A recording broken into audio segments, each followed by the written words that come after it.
Welcome, everyone. This is the second part of our Spring 2026 series, So You Want To. And today we're going to be doing So You Want to Get Involved in Research, talking a little bit about pathways into undergraduate research and what kind of fellowships can help move you through that, help support that, and otherwise. So, welcome. My name is Kyle Mox. I'm Associate Dean for National Scholarships at Arizona State University, and I am the Director of the Office of National Scholarship Advisement. And so this work touches the work that we do. We work with many of the fellowships that support students pursuing undergraduate research, but we are not an undergraduate research office per se, but we're quite familiar with the types of opportunities that, highly ambitious and successful students often pursue.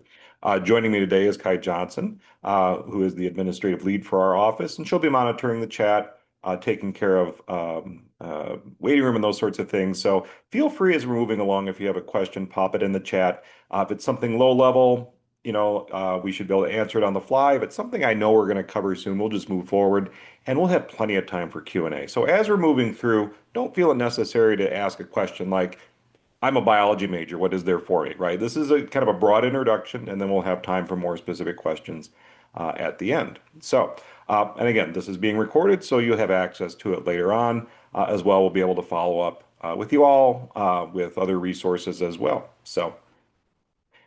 So today we're going to be talking a little bit about what undergraduate research is, strategies for how to get started at ASU specifically, and then we're also going to pivot to talk a little bit about what are some opportunities outside of ASU, as well as once you've gotten involved in research, what are some fellowships out there that are going to help accelerate your progress and get you into additional research opportunities or help your pathway forward, and then leave you with some ideas about how ONSA can support you, but also thinking about what are some tactile things that you can do right now. So first off, what do we even mean by research, right? There's a common conception when I say research, people probably think people in white lab coats in laboratories with beakers and explosions and smoke, right?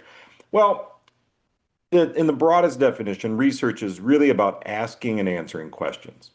We are trying to provide answers to questions that don't yet have clear answers. And that's important distinction from questions that don't have any answers at all. There's often a trend among students to say, nobody has answered this question. Like, well, that's rarely true, right? What's often true is like, well, the answer is ambiguous or we don't understand it as well as we like. There's a gap in the knowledge. And that's also a little bit different than just collecting data for the sake of collecting data. That's different than research, which is actually actively trying to answer a question. So there is investigation, there's curiosity there. We have to ask a good research question. We have to collect data. We have to analyze what we collect. And out of that comes the creation of some new knowledge or insight, right?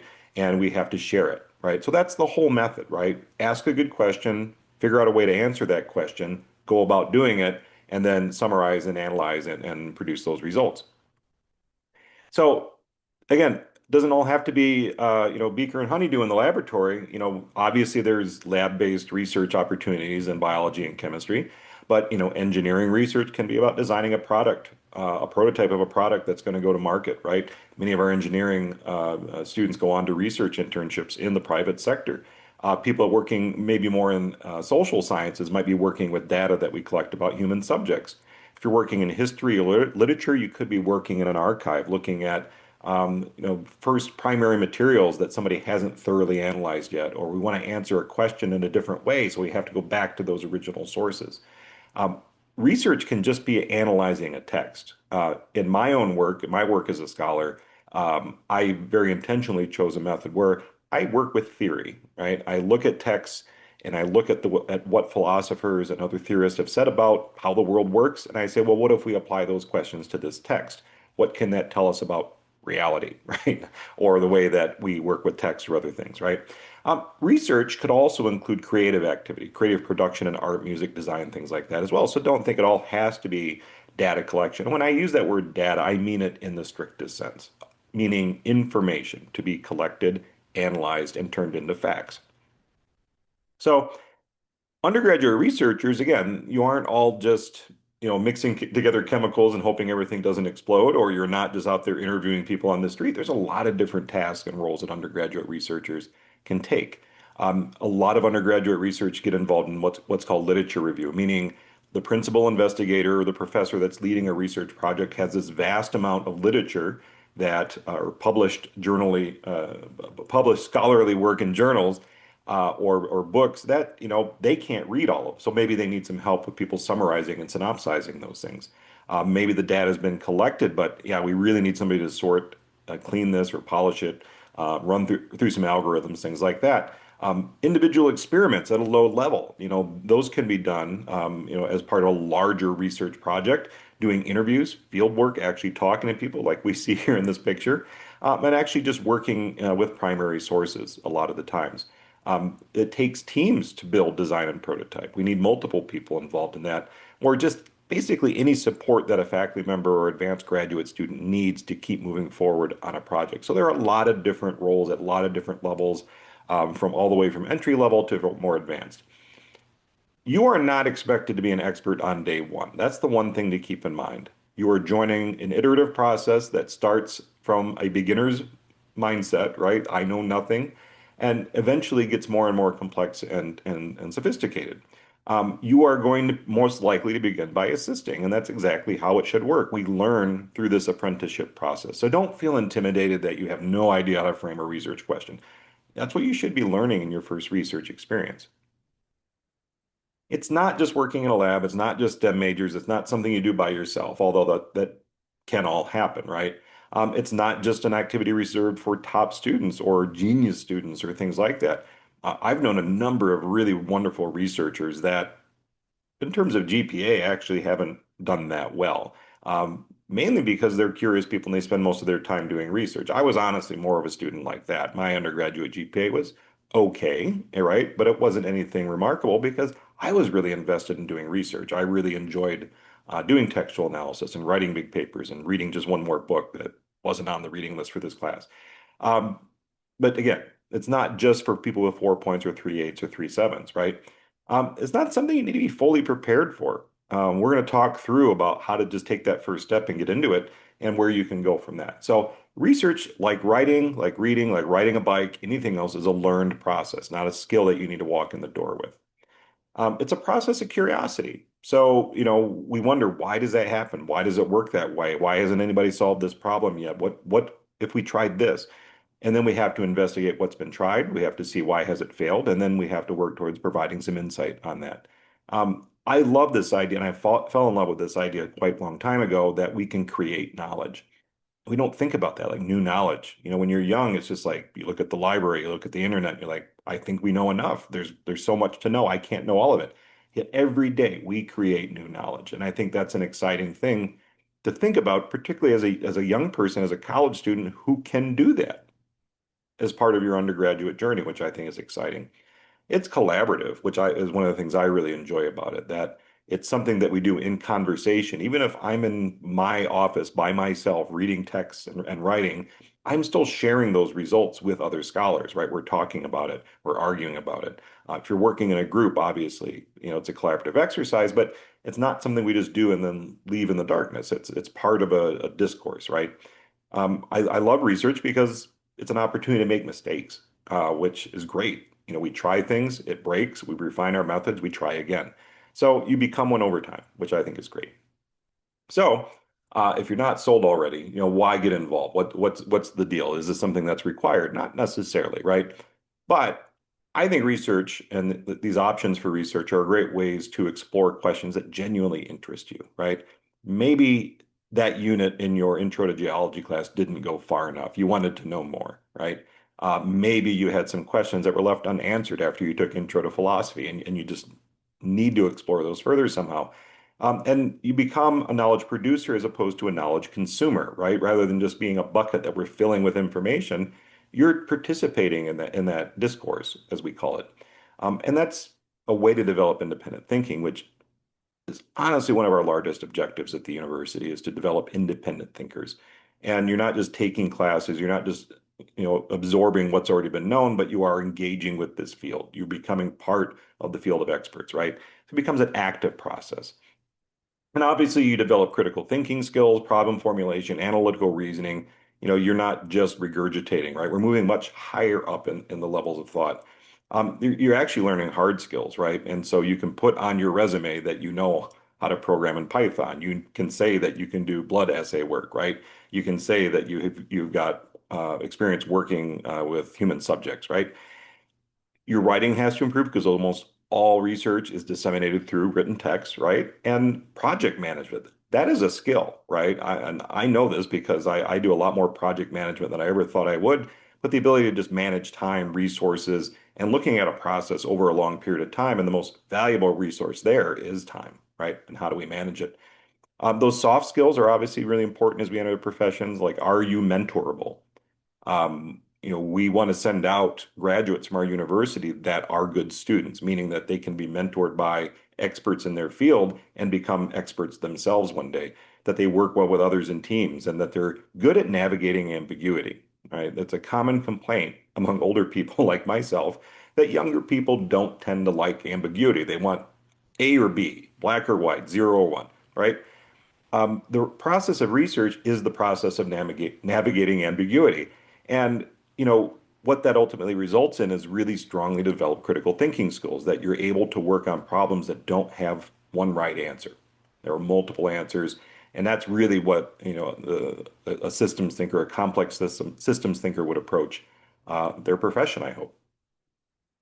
Obviously, if you get involved in undergraduate research, it opens doorways to graduate or professional school. If you aspire to a PhD is a research degree. And so the more research experience you can have earlier, the better prepared you are and the more competitive you are.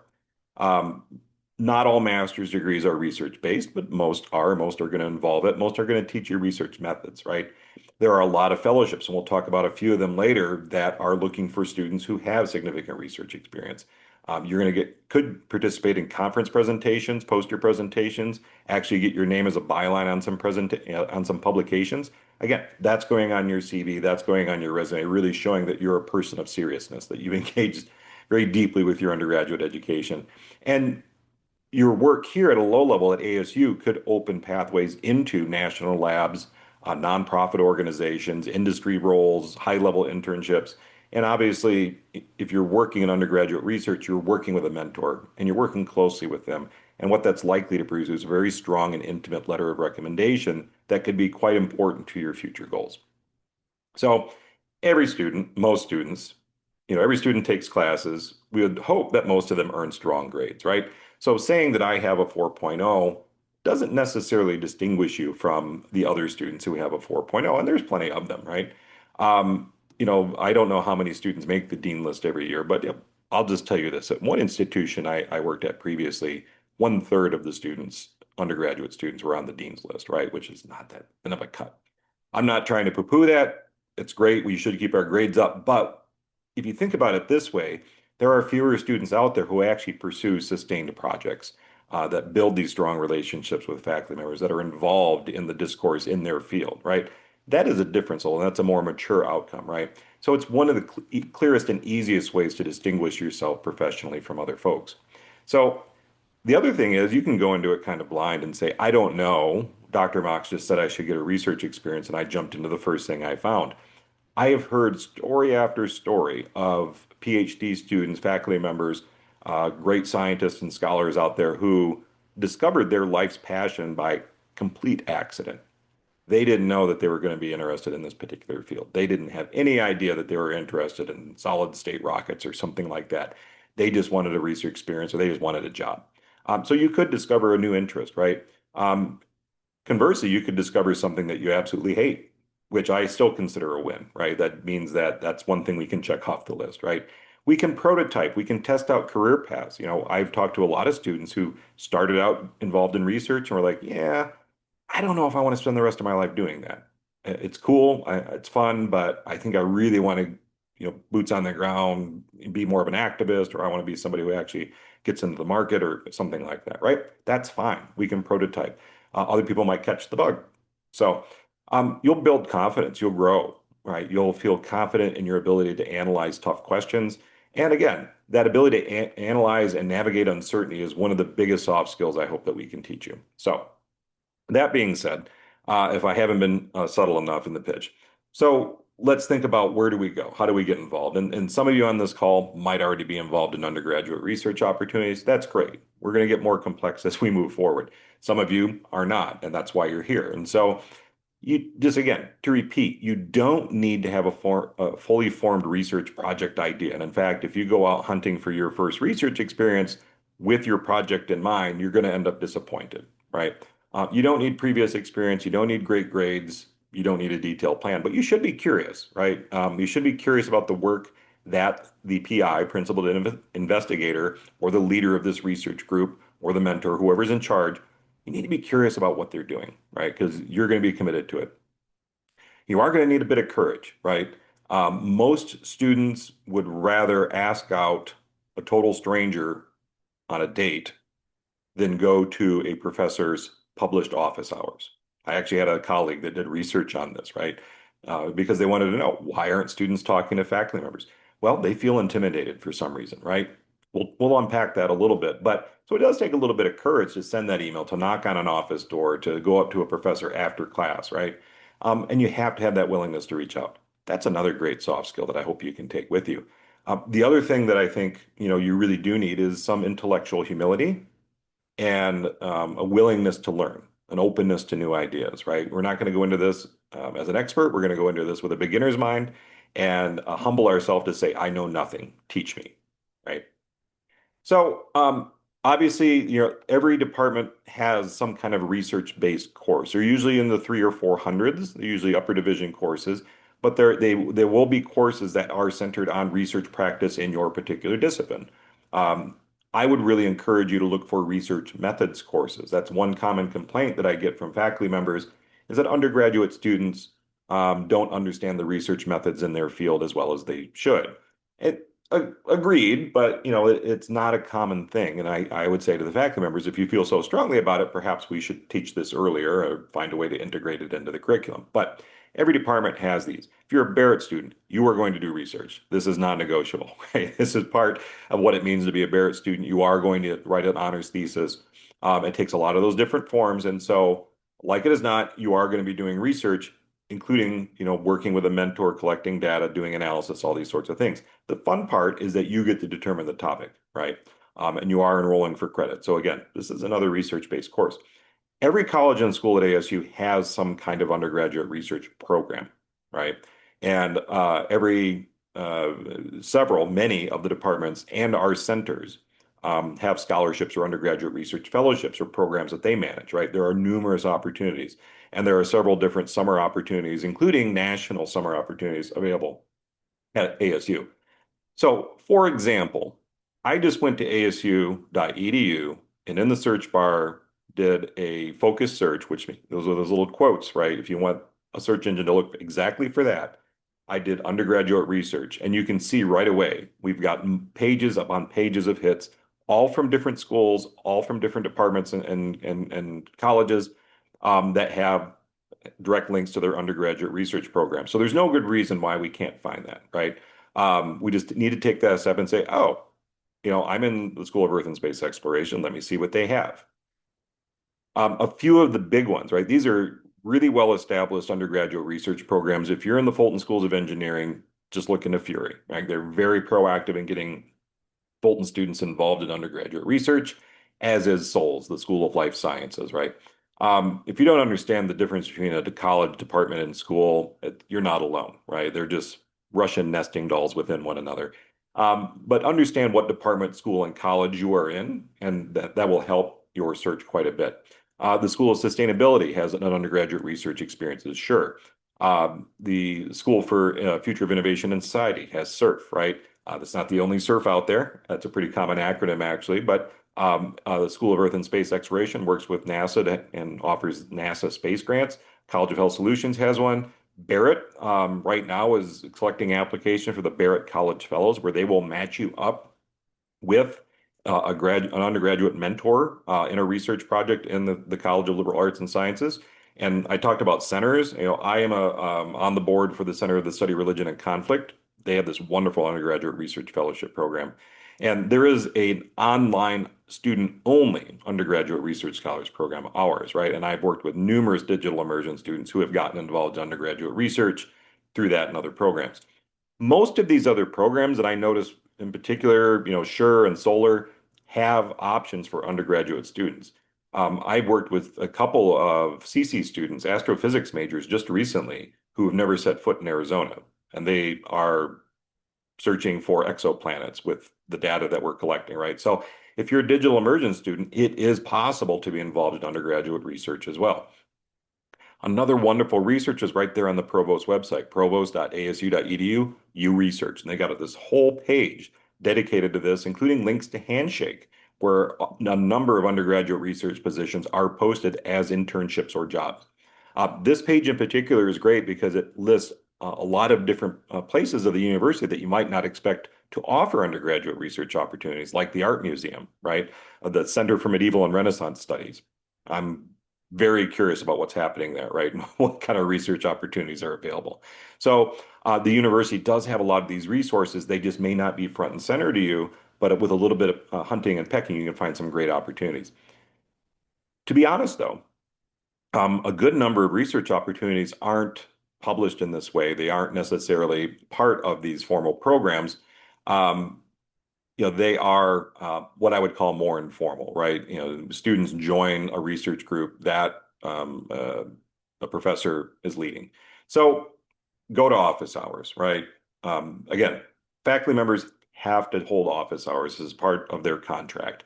And almost every faculty member I know will tell you that nobody ever comes to office hours until there's a final exam or to argue a grade on a paper, right?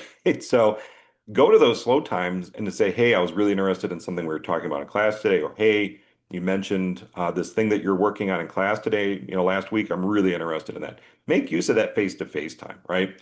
Just grab them after class. And if they don't have time to talk, to say, hey, when your office hours, can I come by? I'm not going to let you out of the office hours thing.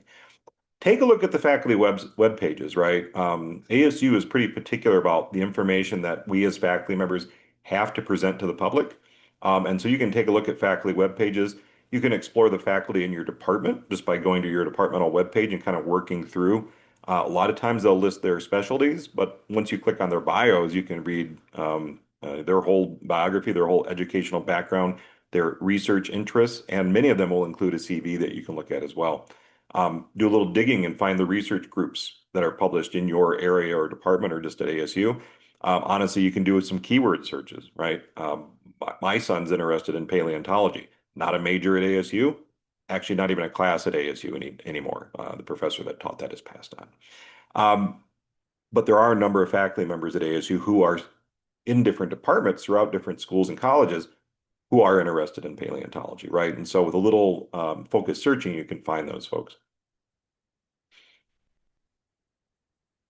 So I would suggest, thinking about, who are the faculty members you've taken classes with that you really enjoyed or respected, right? Those are great people to follow up with. And even if they don't have an opportunity, there's a reason you were drawn to them, right? And they might have better leads for other opportunities. Look into topics that you're curious about. If there's something in class that piqued your interest, do some follow up on that. Think about what's been published there lately. Do a little focused search in, the library catalog. Think about, looking at faculty who are the PIs for centers, projects, labs, things like that.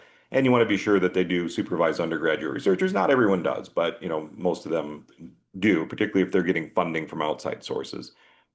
Read what they've been writing lately. You can do a real simple Google Scholar search or just go to the library website, LibCat, and search for this person by author name, and you can see what they've published recently, right? And that give you a clear sense of what they're interested in. Most of them will have a bio in their department that shows what work they're working on now. But go in and be ready to ask a question, right? Just say, hey, I'm really curious in the work you've been doing with zebrafish nervous systems lately. Could you explain this to me a little bit more? Or I'm wondering, why did you choose this method? Go in with a genuinely curious question like that, and I promise you this conversation is going to go much better because the one thing faculty members love to talk about is their own research. Just for example, here is my profile page on asu.edu, right? We can skip all the way to the bottom. The bottom arrow points to, you'll see this in almost every biography. His academic research interests include, so I focus on transatlantic modernism, cosmopolitanism, trauma, and narrative theory. I look at melancholy as the basis for modernist narrative literatures, right? So if you're interested in Oscar Wilde or something like that, yeah, shoot me an email, right? I might be able to mentor your project. Maybe there's a place for you. And all faculty members, every bio, if you look at this upper arrow, will have this expertise area. We have to fill this out as part of our contract, and it'll list the areas that they're consider themselves to be experts in. Faculty members aren't the only way, right? You can also talk to your academic advisors. If you're in Barrett, you have another layer of academic advising as well. If you're in any kind of leadership program, um, excuse me, talk to the directors of leadership programs. Talk to the graduate students. Some people are probably sitting there right now saying, talk to faculty members. I haven't even had a faculty member teach a class yet, right? Well, those graduate students work for somebody, right? Those graduate students are here because they're burgeoning experts in their particular field. They might have some good leads for you. Um, Student organizations in your major or in your professional interest field, a lot of times they've got good connections with faculty. All student organizations at ASU have to have a faculty advisor. And so, if you're looking at, the student sustainability group, that's a great place to start, even if you're not a major there, to say, what kind of resources do you have for, professional majors? There's also another option I didn't list here are honor societies that are specific to majors as well. So there are a lot of honor societies, like there's a psychology honor society or a history honor society. Those are often good opportunities as well to find professional development. Making sure you're, looking at those emails from your department. I would agree that there is a disconnect between how to use email and how to read email at this university. Some majors and departments are just overwhelmed by the number of emails that they get, right? Other times, departments are concerned because the students don't seem to read anything. But if you're going to be proactively interested in undergraduate research, those newsletters and listservs are one of the best things you can do. If you're a Barrett student, we are constantly pumping out opportunities for research. We have faculty members that are contacting us because they are looking for undergraduate researchers and then are usually overwhelmed when they get 75 or 80 applicants, right? And talk to your friends. If you know somebody on your floor that, is in a research lab, like, how did you get in it? Are there any other openings? Is there anybody I could talk to? Peer advising is one of the better ways to go as well. So we'll come back to this, but get your juices flowing. The first things you should do is identify two or three faculty members that you would like to work with, right? Whose work interests you. We can ignore logistics for a while and just say, I'm super interested in these. Um, maybe I could reach out to them. Challenge yourself to visit one office hour in the next week or two, right? One of your faculty members, just stop by office hours, ask them about something that happened in class, mention your interest in undergraduate search. Leave it at that. Read one faculty profile. There's something to put on your to-do list this week. And then, if you don't have good relationships or you're in big classes taught by TAs, just talk to them about it, right? And then even if you don't want to send it yet, draft that initial outreach email. And we'll talk a little bit in a moment about how to draft that. So I'm going to pause real quick because I did see that there were questions in the chat before we move on. Yeah, this looks pretty content specific, so we'll move on. So so that move, right? Getting to talk to a faculty member, this is where a lot of undergraduate students kind of stall out, right? Because this is not something we've done in high school. This is not something we necessarily do in the workforce. And it's part of the university culture that is not necessarily known by everyone, right? So when I talk to students about, hey, have you gotten involved in research? What I hear a lot is like, well, I don't know what to say. I don't have any experience. They wouldn't take me. I sent out some emails. I don't think they're going to respond. And they're just worried about sounding kind of foolish, right? Um, you know, Everyone began somewhere, right? Your faculty members were once in your position. They were once young men in libraries, as Emerson once wrote. So, don't feel as if they are going to be hostile to you, right? They are here for a reason. They're not expecting expertise from you. They're not expecting a perfect resume. They're not expecting you to pitch your project. They got enough of that already. But they are looking for genuine interest and curiosity, and above all, and I bolded this word so you know it's important, reliability. They want to know that you're going to do what you say you're going to do, and that you're going to show up when you say you're going to show up, and that you're willing to learn, right? So you can get a long way just with that. So once you found somebody that interests you, again, do the homework, learn about what interests them, send that thoughtful email. We'll talk about that more in the next slide. and then ask for a brief meeting or conversation. And I think there's really got to be that face to face, even if it's via Zoom these days. But have that conversation, and even if it doesn't go anywhere, it's going to level you up in some way. Um, the keys here are keep it short and specific, and don't make them work, right? When I get initial contact from email from a student, and it's got 4 or 5 attachments, and it looks like it's more than 2 or 3 paragraphs, I'm like, I flag it to read later. Honestly, that looks like too much work right now. So keep it, short and sweet. Um, I suggest hit 3 points, right? First of all, identify yourself. What is your major? What is your current year of study? Who are you exactly? That's in the email. We should be able to figure that out. But I want to know, what is it you study? What year are you? If you had a class with me, mention what class that was. I may or may not remember you. We teach a lot of students.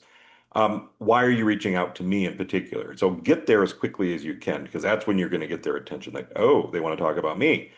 And then, I was hoping that we could schedule a meeting to talk about blank, right? Or I'm looking for opportunities to get involved with X.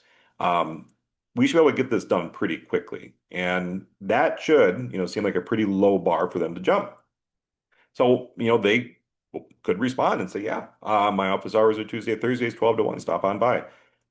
They might say, well, I'm not taking any students right now, or, well, I don't exactly do that anymore, but here's who you should talk to. And they might refer you to another faculty member.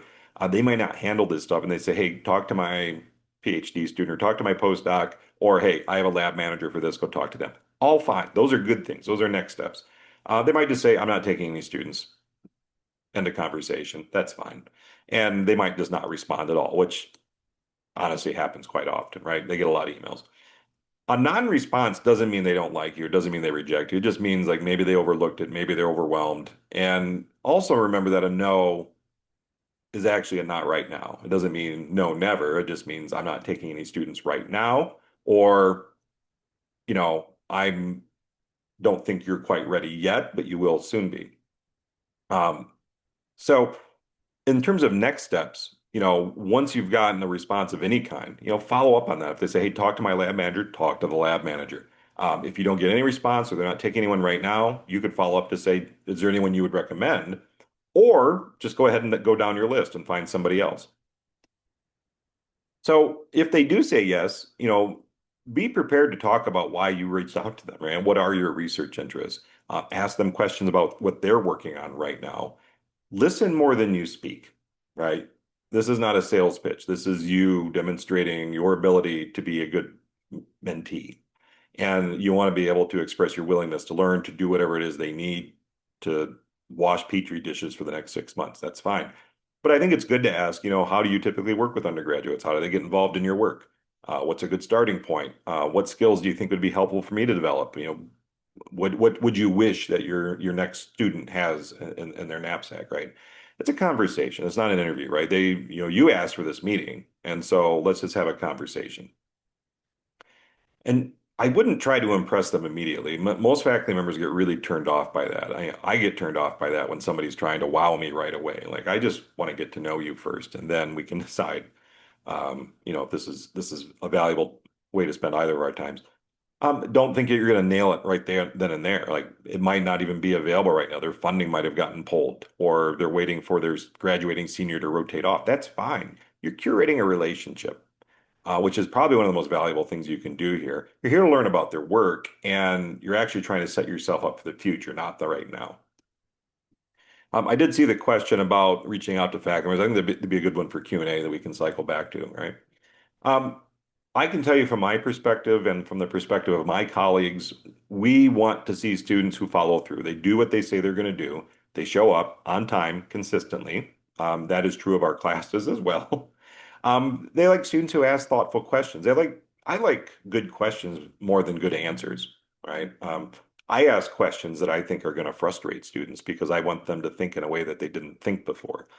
If they can do that back to me and they make me say, wow, I had never really considered that, or I'd never thought of that before. That's a thoughtful question, right? And we're looking for students that are willing or hope to improve over time, not necessarily who think that this is just a notch, on their belt and they're going to move on to the next thing. I would rather take a reliable student than a brilliant student, right? The occasional student who pops in every now and then to just see how class or the research project's going. No, thank you. So, looking beyond, right? Let's assume that many of you are already involved in undergraduate research, or you soon will be. Great. Where do we go from here? The key idea here is that you are not limited to opportunities just at ASU. ASU has an incredible wealth of opportunities, and there's no good reason why anyone who wants a way to get involved can't find one. But you can also look for opportunities to do work in labs at other universities. There are national programs, a lot of federally funded programs. There's opportunities internationally, and many opportunities to work in government labs and centers and other research settings. Um, NSF REUs are one of the biggest programs that come to mind, the National Science Foundation. If you are a faculty member here in this country who is getting any money from the NSF, part of that money is earmarked for undergraduate research. So they have to take these students on. We have many at ASU. There are literally hundreds and hundreds throughout the country. So this could be an opportunity to spend the summer somewhere a little cooler. Um, you know, unless you like the 117 stuff, right? But the idea is you go to the RU site and you can look through the projects that are available and apply for things that you are specifically interested. You don't just throw your hat in the ring and hope somebody puts you where you want to go. You actually apply for specific projects. The Amgen Scholars is a privately funded co-program, but that is more for biomedical sciences. And then the SURF program, again, more medical sciences related, but that's another nationally funded research program. There are many other types of programs like this. It isn't all just STEM, right? As I mentioned, the RUs and Amgen, these are based at specific universities.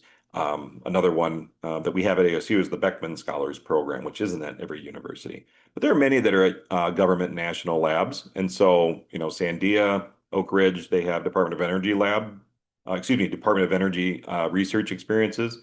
NIH has a summer program. NASA has summer research programs as well, and these aren't just in astrophysics. They're in a lot of different fields. There are international programs. The German government offers a summer research program through Dodd Rise. That is one of our most popular programs, actually. We are looking to might have at least 20 students from ASU funded for this summer. And we had well over 100 apply. Another program that we've had students win plenty of times is in Canada through the Fulbright program in Canada. It's the Mid-Tax Global Link. Essentially, just like an REU, you find a program that interests you, they try to match you. And the CERN in Switzerland, which is a nuclear research facility, has a great summer program. It's not just STEM though, because the Smithsonian Institution has a wide range of different internships for students in a lot of different humanities and social science fields. The scientists in the park program through the National Park Service. If you're interested in sustainability or conservation, Library of Congress has opportunities for people that are working in more relevant fields. Um, there, excuse me, there are many, many. I haven't listed everything here because I can't, and that would be boring. But just looking for undergraduate research opportunities. So a typical progression might be, working through summer research programs, getting into year-long programs, starting to get into national research programs, looking abroad, and then actually getting into major fellowships for graduate study.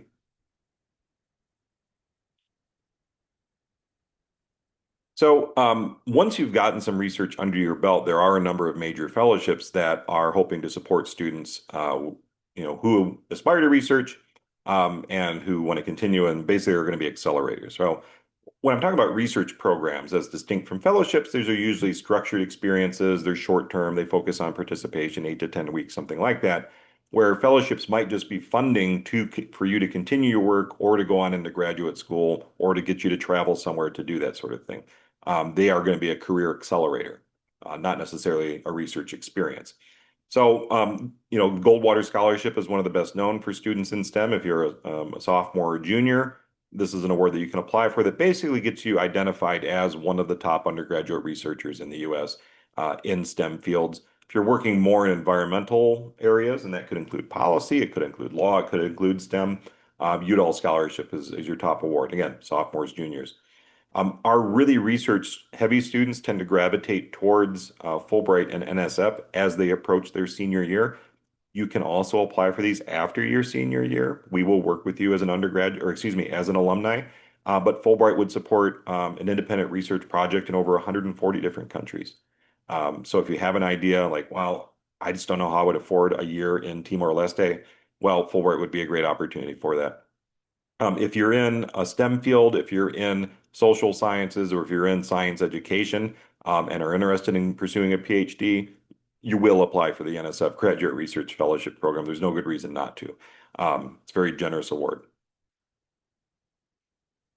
Again, the funding is part of it. Um, Freedom to pursue independent projects is part of it, and particularly with NSF, if you're going in with your own money, research mentors tend to be pretty happy to let you do what you want to do, right? You're going to be part of a cohort. You're going to get identified as a Fulbrighter. You're going to get identified as an NSF recipient, and that is going to connect you to a larger global network. It's going to validate your work that you're doing, identify you as somebody of great promise, and really open up, kind of clear the pathways towards top tier opportunities. So, how do we help, right? And some of you, I recognize some names here. You already have a fair idea of this. Um, but ONSA supports students who are exploring research opportunities. Like if you're just not sure where to get started, again, undergraduate research is not really in our wheelhouse, but we would be happy to help put a plan together, particularly if you're a first or second year student who is trying to figure out how to put this whole package together. We would help you map out what it is you need to be competitive for some of the more major fellowships or some of the postgraduate fellowships. Thinking about ideas or goals or areas of inquiry, what are your interests? What does the world need? Where can you have some social impact? And once you're ready to start preparing applications, yeah, we jump in. We can help you navigate the prompts. We can help you with draft review. We'll review as many drafts as you write, basically. Nobody's ever maxed us out. And so there are a lot of different layers. And one of the things I enjoy most in working with our students is that to work with them over 2 or 3 or 4 years and to pivot to say, okay, I applied for this award as a sophomore and I didn't get it. What's next? Okay, here's another award I can apply to as a junior. Great, I got it. What's next? Let's look at these 3 or 4 options for postgrad. I'm going to apply to all of them. We'll see what happens. So that's kind of what our strategy is that, repeat, repeat, repeat. A lot of times, I think students have to wait until the moment that they are ready to apply for something. But if you're just getting started, we have what are called general advising appointments. So if you go to our website, I'll show it to you in a second. You can schedule a general advising appointment to help map out what that would look like. If you've just gotten involved in a research project, to think, okay, I'm a sophomore, I'm in a lab, what should I be thinking about for the next year or two? Looking at summer opportunities, thinking about gap year opportunities, right? Whether you're a junior now or a senior, and you're thinking, I don't know that I want to jump into the next phase of my life directly. What are some opportunities I can pursue in a year or two between here and then, right? And obviously, when we're in application cycles, even if you're a year or two ahead, that's a good time to talk to us. So, um, research is accessible in every field, right? Just keep that in mind. You don't need to be ready to start now. It's about taking initiative, it's about forming relationships, but fellowships are another layer of that that's going to expand and support your work as well. You can, in the next week, like I said, we talked about this, identify 2 or 3 faculty members that you can stalk and, send them an email, attend their office hours. Identify one summer opportunity that you could potentially apply for. It might turn out it's not a good fit, or maybe you missed the deadline, but you need to learn how to read these things, right? And schedule a meeting with us. Again, if you're interested in a more general conversation, we have that. If you're interested in a postgraduate scholarship specifically, you can talk with me, and there's an exploratory meeting type. The expectation there is you have some awards in mind. I am not a search engine. I will not sit down with you and answer the question, what can I apply for? We have the resources for you to do that work. This is a screenshot of our website, right? Under scholarships, we have a database that you can search through. It is not the universal scholarship database for all things. It's got about 100, 150 awards on there, but it's a great start. If you're just getting started, I don't know, great place to start is getting started, right? Really good walkthroughs in terms of how to ask the right questions. If you're interested in Fulbright, that's a great place to go. If you want to attend more of these events, we have a whole schedule under upcoming events. And any awards that have a nomination process are going to be, that's going to be detailed under apply. If you aren't a subscriber to our weekly bulletin, I strongly encourage you to do that. There's a link for that there. And then, like I said, if you're ready to schedule that appointment, you have some specific questions, make an appointment. And that link is right there on our website. You don't have to email to ask. Are you available Tuesday at 3?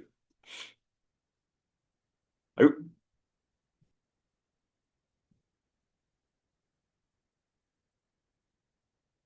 making sure I am showing the right thing.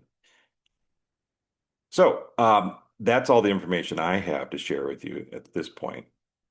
I'm happy to open it up to questions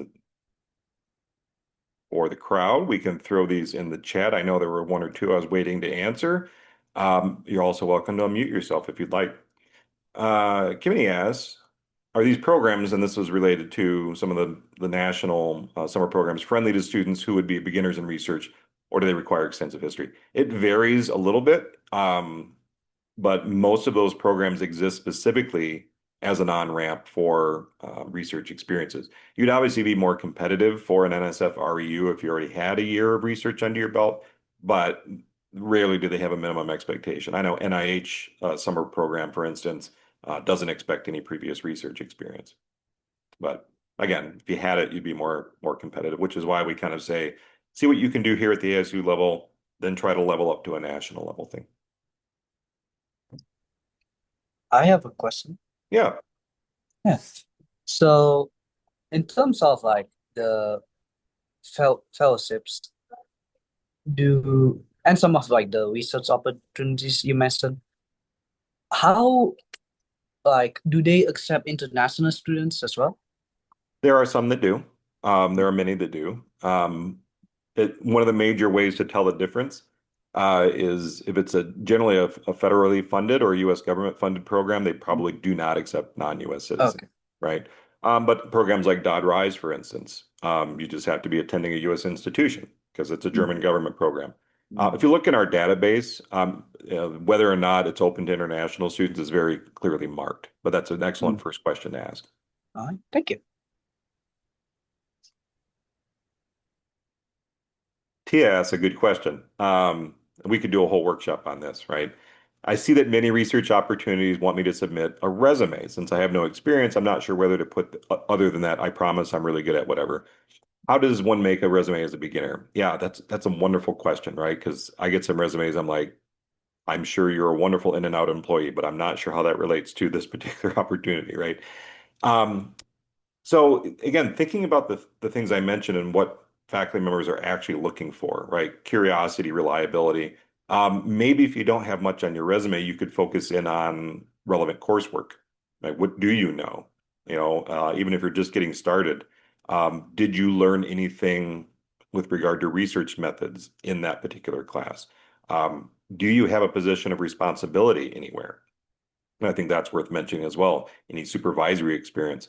And if there's any particular academic knowledge, skills, and or abilities that you have, even if it's graphic design or something like that, um, I would like to know that this is a student who knows how to learn things, which I think would be important. But I think maybe focusing on relevant coursework would be a good way to fill some of that space. And if we're talking about just jobby job stuff, part-time jobs that we do for money, thinking about how to lean into the responsibility aspect of it.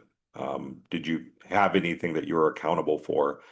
Did anything improve because of your work there, right? Did you increase sales? Did you come up with a new idea?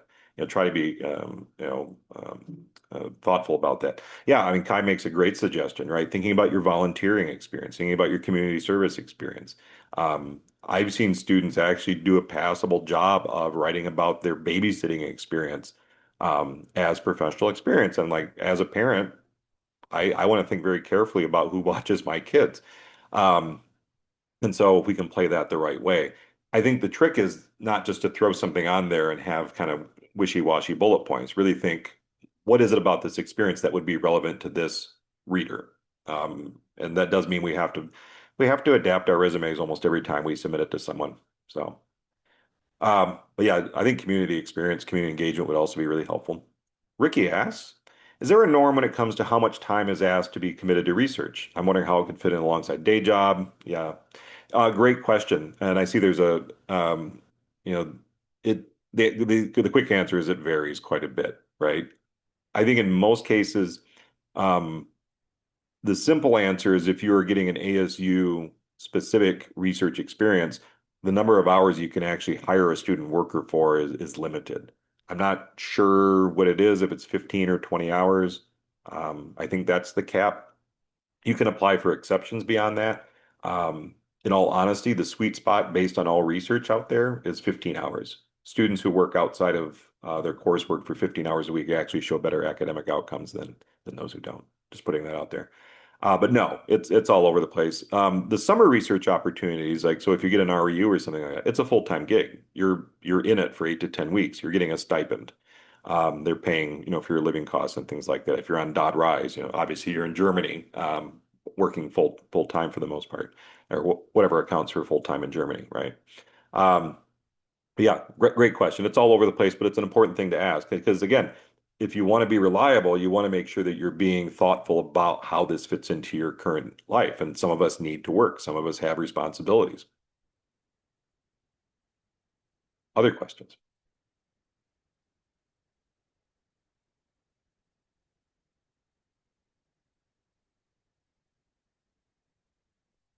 Well, if you do, you can always shoot an email. Here's a link right to our website if you want to, explore any of those things I was just talking about, onsa.asu.edu.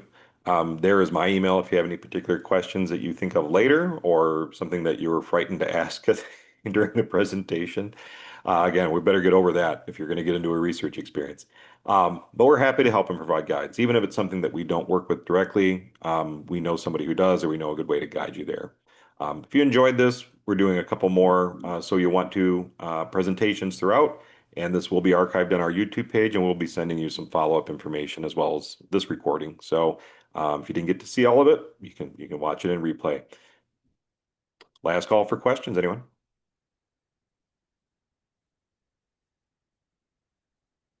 Well, great. Thanks for making the time. I know that's our most precious resource. It's your most precious resource. Say that 10 times fast. And yeah.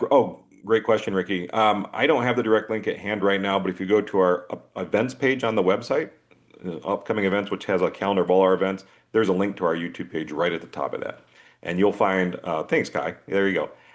There are a ton of other videos from previous sessions as well. I really recommend the one from the fall, where we talked about ethical and effective use of AI in fellowships applications. I think it's the question that's kind of burning everyone's mind right now of what is that line between right and wrong and good and bad. So that was one I thought was pretty useful. I'm a little biased though. So anyway, well, wonderful. Thanks all so much. Happy St. Patrick's Day. For you, those of you watching this in the future, today was March 17th. But otherwise, appreciate the time and attention, and you all have a wonderful rest of your day. Thank you. Bye.